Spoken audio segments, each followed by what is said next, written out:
Hello again and welcome to Pearl Magazine. As Hong Kong welcomes back the world to its shores, it's also trying to regain the work and leisure environment it had before the pandemic. Tonight, Pearl Magazine speaks to Iñaki Amate, president of the European Chamber of Commerce, which represents 16 European chambers in the city, about what it will take to attract talent back to the territory. He talks about the importance of a diverse population, as well as what the Greater Bay Area represents to European businesses. Because there are other better places to live just across the border. So I think that's a little bit something that... Are European companies concerned about the national security law in Hong Kong and its potential impact on business? I don't think it's a topic. So you said it's always a topic, but I don't think it's a topic, to be honest, not for international business community. So I don't think we care about that. We care about making sure that, the environments we operate are actually the right environments for us. And I think Hong Kong is definitely still having all the elements that make it like a fascinating place to make business. We all hear Hong Kong is having trouble attracting talent. Yeah. How is this viewed in Europe? Do they still see that there are geopolitical issues? Are they worried about any kind of political situation in Hong Kong or the attractiveness of this city as a place to work or do business? I think there might be people that think like that in Europe, and I think we need to reinforce the message that Hong Kong is definitely a place worth coming and working. If we want to remain international business hub, and I think we have lost quite a lot of that diversity over the last years. I think attracting talent is not going to be resolved if we just attract people from mainland. I heard this morning that about 90% of the applications that were received for on the last months were actually from mainland. And I think with only that, we are not going to be able to go back to that kind of international position that we used to have. The other thing is that, we don't need only just the top tier employees from the top-tier universities. The need of for talent is actually across the board, from the top to the bottom of the organizations and across all different sectors. We are competing with major cities in the world like Dubai, like people in Silicon Valley, and if we want to attract people from all over the world, we need to take into consideration what makes in the end these people to choose one or another place. Hong Kong has a bit of a challenge to offer, right? Like, proper housing or bigger houses that we are used to live here, access to kindergarten, basic level of use of English across all the service industries. You mentioned diversity. Is diversity one of the pillars that makes Hong Kong important as an international hub? Absolutely. Diversity is one of those components that make organizations productive, competitive, innovative. Without innovation, what is the opportunity for us to remain a challenger in the markets that we operate? When we had the massive exodus of foreigners during the last 3-4 years, it's something that we didn't really understood well. We didn't understood that the unintended consequence would be that we would have this challenge with lack of diversity. Now I think we have a duty to really make an effort to bring that back. And yes, we can do it by making an effort to attract people. Then eventually we need to also think a little bit about inside Hong Kong, what are the elements that we need to put in place to make sure that, some of the systemic challenges that we have here with housing or the fact that we start to see deteriorating the level of use of English, we need to really make an effort across the board from the government to private organizations to change it. The Hong Kong government is trying to attract talent. What are some of the hurdles that you see right now? At the moment, the programs are very much focused on the top tier. So just bringing the talent from the top 100 universities. But I think that that's not enough. We have some of our members are big employers, like 15,000 employees is one of the organizations I can think right now. They need about 500 to 700 people every single week. And they definitely you're not going to find them from top universities. You need to find them pretty much from anywhere. And I think that the current model and the current speed that we have is definitely not enough for that kind of demand. And also the way the program is actually defined in terms of where you should be able to bring people from and so on. There is a feeling, I know from people who don't speak either Cantonese or Mandarin, that this is now a requirement in order to get a job in Hong Kong. Do your members feel the same way? I don't think it's mandatory and necessary for everything. That's the first thing. And if we understand that, and if we understand that, I mean, Hong Kong plays a bigger role than just being yet another city in China, but actually can play a role as a regional hub for Asia in general. With that in mind, I think there should be plenty of opportunities for organizations to bring people here that are going to be working and playing a role to connect with other parts of the world where the use of English should be sufficient. I think that if we expect everyone to speak Mandarin, we will have big problem to attract people from overseas. We need to also make sure that the level of English, but the level of English needs to improve substantially, not just with international community, but with everyone in Hong Kong. I heard talking to people working in the education system and in the both private universities that, interesting enough, you know, the students coming from mainland China have better English level than some of the local students. So we need to make a little bit of an effort to really change that. You had mentioned talent across the board, all sectors, not just at the top end. In the past, we used to have like international staff in restaurants, chefs, wait service, everything. Is this something that you think Hong Kong needs to maintain? Absolutely. I think that Hong Kong is one of the food capitals of the world, and I think that should be probably one of the key components of a strategy to regain trust internationally as a touristic destination. Explore that, make people want to come and see what Hong Kong has to offer in terms of food tourism. But in order to be able to deliver that, you need to have world-class chefs from all over the world to be able to accommodate that offering. And I think that today it's still difficult to attract people in this industry to come to Hong Kong. I mean, there has been obviously some challenges, obviously, with visas, and I think eventually, even if the government is trying to make it easier, still the process takes too long. So I think that's one of the first things to fix.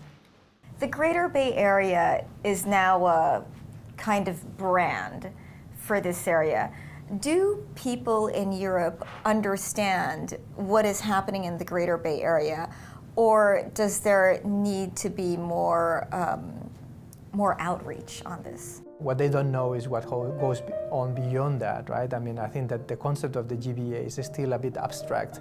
They don't know what it means in practice. Does it mean that we can move freely goods and people? And I think that the fact that, I mean, it's been talking about for so long, but nothing really practical has been emerging is also something that makes it difficult for people to grasp. The reality is that very little is known outside.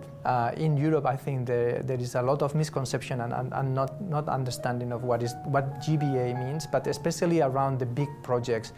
Hong Kong is building 3 artificial islands, is building a megapolis next to the border with Shenzhen, and very few people in Europe know about these immense investments that could actually be very interesting, especially for organizations and companies in Europe that work around the circular economy or sustainability. So there's a lot of effort that needs still to be done in order to communicate what is happening in this part of the world, because it could attract a lot of interest also from Europe.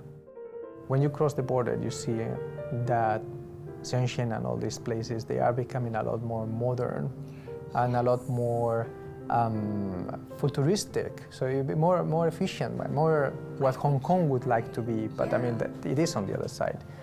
So I think Hong Kong is the one that is starting to lag behind, and I think there is a risk that if Hong Kong does not do anything about it, I mean, it will become a little bit of this kind of obsolete touristic destination that people will remember and want to come and visit. I mean, the fact that, I mean, you will have such a huge market should make it interesting for almost anyone. The fact that, I mean, on the other side of the border, there is quite a lot of investment going on to build advanced manufacturing into a completely different level that we have seen now should also make it interesting for organizations that are thinking about moving forward in their ambitions of building a differentiation through manufacturing. Do you think there will be a resurgence of interest from European companies in Hong Kong? Yes, but it will probably take longer than we anticipated. I think, among other things, because Hong Kong has lost a little bit of that relevancy that we were talking at the beginning. And to change the mindset, to bring it up to the top of mind of not only organizations, but the people that are leading those organizations, it will take time. So it's early days. I mean, the reality is that, we still don't see the recovery we would like to see after all these years. What we have seen is that some people are coming to scout, some leaders from companies that have offices here. They want to come and see what is the situation by themselves, which is exactly what we need.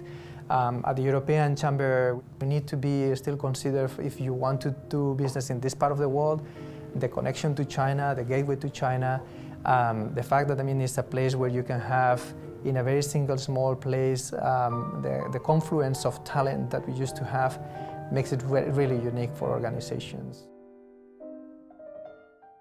Up next, how HengQin Island, next to Macau, is offering visitors a caravan park experience, the first of its kind in China. Stay with us.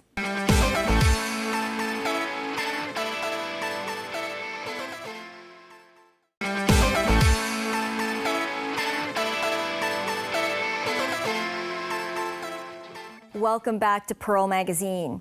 In 2021, the Zhuhai government and its counterpart in Macau decided to develop HengQin Island, which sits next to Macau, into an international leisure island.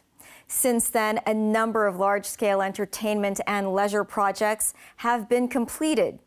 Tonight, we catch a ride across the Hong Kong-Zhuhai-Macau Bridge and check out what's on offer for tourists from Hong Kong, Macau, and elsewhere in the Greater Bay Area. Drive there, sleep there. This new form of travel is a hit in post-pandemic China. For complete privacy, the caravan resort is a good option. Everything is ready. We have a fully equipped place with a refrigerator and bathroom. Plus, each caravan has a small garden with a barbecue station. Children and adults, the whole family can come to play. Even if you come alone, you can still experience this. You don't have to worry about other things. This resort in HengQin is the first caravan camping ground on the mainland. There are more than 30 caravans in the park for tourists to stay in. Our country attaches great importance to the development of caravans. The ordinary sightseeing tourist type, the self-driving travel mode. With this background, we all need an industry benchmark and a standard demonstration site. So we won the title of the first demonstration site. There are specific standards for the facilities of the guest rooms and the space per passenger, so there has to be enough space to operate, which is one of the reasons why the resort chose HengQin. HengQin itself has great development advantages with hundreds of square kilometers of space for us to develop tourism. HengQin is the only place where Hong Kong, Macau, and the mainland are connected by sea and land at the same time. So, in terms of transportation space and facilities, HengQin has great advantages. The person in charge says the number of tourists has rebounded significantly after the pandemic. In addition to tourists from neighboring areas such as Zhuhai, the number of guests from Hong Kong and Macau has increased by 30%. So different types of rooms, such as containers and villas, have been specially designed to meet the requirements of different guests. We will learn from Macau's hotel services to improve our service level. Macau is an international tourist destination, and the tourists it brings are very helpful to HengQin. In 2021, the HengQin-Macau Deep Cooperation Zone was officially launched with a proposal to develop HengQin into an international leisure tourism island. Various large-scale entertainment and leisure projects on the island have been completed and operated in succession, and they work together, such as providing shuttle buses between tourist spots, hoping to jointly expand HengQin's tourism territory. We have also formed an interconnection with other projects on other islands, because some of our main entertainment projects are mainly indoors, while other projects may be relatively more outdoor. So, this is complementary. This VR simulation motorcycle riding game has just won the Best Game Equipment Award organized by the industry. But if it's too scary for children, there are games suitable for kids. This technology interactive project combines virtual reality, augmented reality, and elements of science education so children can have fun learning as they play. It includes a lot of content, such as archaeology, space, zoology, and oceanography. In this way, our children and their parents can experience what a real adventurist would go through. The indoor park has 4 floors and covers an area of 22,000 square meters. It has more than 30 amusement projects and is the largest indoor climbing facility in Asia. Many of the guests who come to play are from nearby companies and even foreign companies participating in exhibitions. This project is most suitable for teamwork for some companies, as well as some interactive or research courses in schools. In this way, firstly, it launches our brand, and secondly, it caters to some research and team-building needs. The opening of the Hong Kong-Zhuhai-Macau Bridge and the 24-hour customs clearance at HengQin Port have made HengQin the only free trade pilot zone in the mainland that is connected to Hong Kong and Macau by roads and bridges at the same time.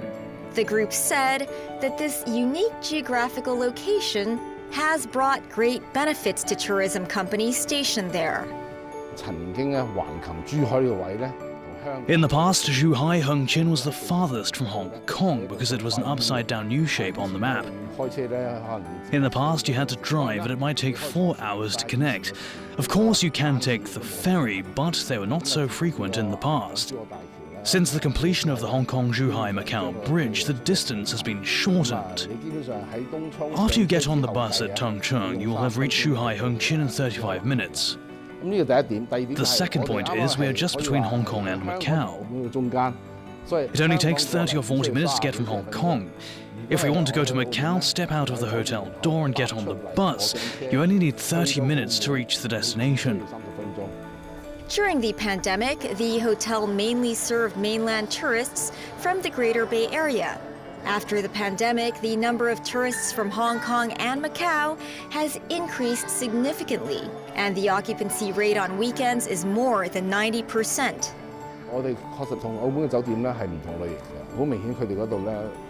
We're different from hotels in Macau. Obviously, the number of rooms there is usually over 1,000, and the public facilities are very luxurious or high-end.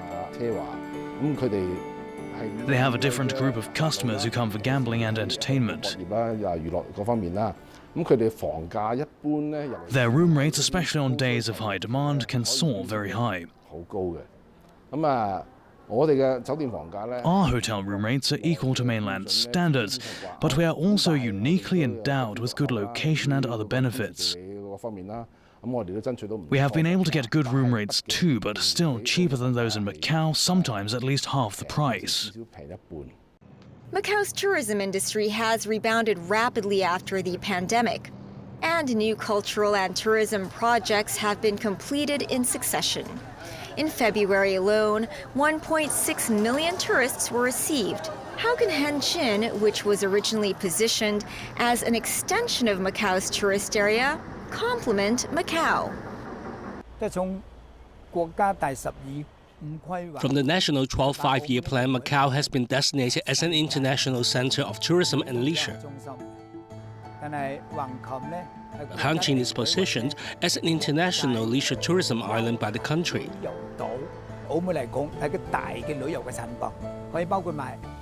Macau is a big tourism destination which can include sports tourism, cultural tourism and other different products. Because of the natural resources, HengQin is positioned as leisure tourism, similar to Macau.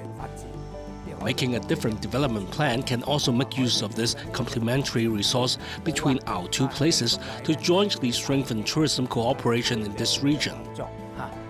To promote the development of tourism in HengQin and Macau, the local government has launched a special tour guide work permit for Hong Kong and Macau practitioners to work locally. Recently, the two places have also jointly promoted the One Exhibition, Two Places policy, hoping to interconnect and cooperate for joint development.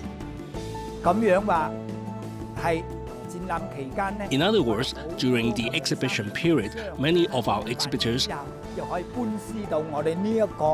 can move to HengQin after finishing their exhibition in Macau and bring a group of people here to hold the exhibition, which is more convenient. For those who have not applied for a visa to Macau, they can come to HengQin. I think through these various measures and also many upcoming policies as the policies are steadily implemented, I believe that in the future there will be more and more people coming to HengQin to work for or start a business as time goes by. That's our show for this week. Join us on Pearl Magazine, same time next week. Bye for now.